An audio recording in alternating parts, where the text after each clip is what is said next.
Hi అండి, welcome back to my channel. అందరూ ఎలా ఉన్నారు? బాగున్నారా? మరొక షార్ట్ వీడియోతో మీ ముందుకు వచ్చేసాను చాలా రోజుల తర్వాత.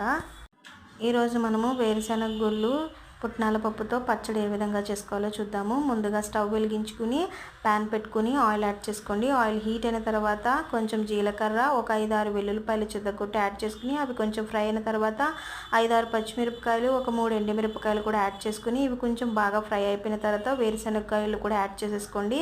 ఇవి వేరుశనగ గుళ్ళు యాడ్ చేసేసుకున్న తర్వాత ఇవి కొంచెం బాగా ఫ్రై అవ్వాలండి. ఇవి మంచిగా ఫ్రై అయిన తర్వాత ఇందులో మనము కొంచెం చింతపండు పిక్క యాడ్ చేసేసుకుని వీటిని బాగా ఫ్రై చేసేసుకుని చల్లారబెట్టేసుకోవాలి. ఇవి చల్లారిన తర్వాత మాత్రమే మనము మిక్సీ పట్టుకోవాలి. ఇప్పుడు ఇవి చల్లారిపోయిన తర్వాత మనం ఇలాగ మిక్సీ జార్లోకి తీసేసుకుని ఇందులోని మనము ఇప్పుడు పుట్నాల పప్పును యాడ్ చేసేసుకోండి. పుట్నాల పప్పును యాడ్ చేసుకుని కొంచెం మనము సాల్ట్ యాడ్ చేసుకోండి, లేదంటే రాక్ సాల్ట్ యాడ్ చేసేసుకోండి. యాడ్ చేసుకుని ఒకసారి వాటర్ వేయకుండా ఒక్కసారి మిక్సీ పట్టేసుకుంటే మనకి ఈ విధంగా పొడి పొడిగా అవుతుందండి. ఇప్పుడు ఇందులో మనము కొంచెం కొంచెంగా వాటర్ని యాడ్ చేసుకుంటూ మనము పచ్చడిని తయారు చేసేసుకుందాము. మళ్ళీ మనము మిక్సీ పట్టేసుకుందామని కొంచెం వాటర్ యాడ్ చేసేసుకున్నాం కదా. నేను మధ్య మధ్యలో వాటర్ యాడ్ చేసుకుంటూ దీన్ని నేను ఈ విధంగా పేస్ట్ చేసేసుకున్నానండి. ఇప్పుడు దీన్ని మనము వేరొక బౌల్లోకి ట్రాన్స్ఫర్ చేసేసుకుందాము.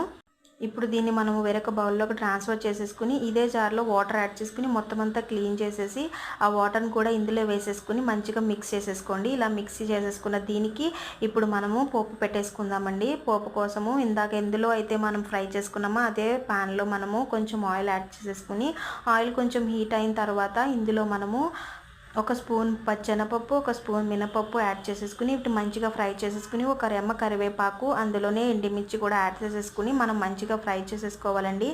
ఇందులోనే మీకు ఆవాలు కావాలితే వేసుకోండి, లేదంటే లేదు. నేను ఒక చిన్న స్పూన్ ఆవాలు అనేది యాడ్ చేశాను. అవి మంచిగా మనం ఫ్రై చేసేసుకుని దీన్ని పచ్చడిలోకి ట్రాన్స్ఫర్ చేసేసుకోండి.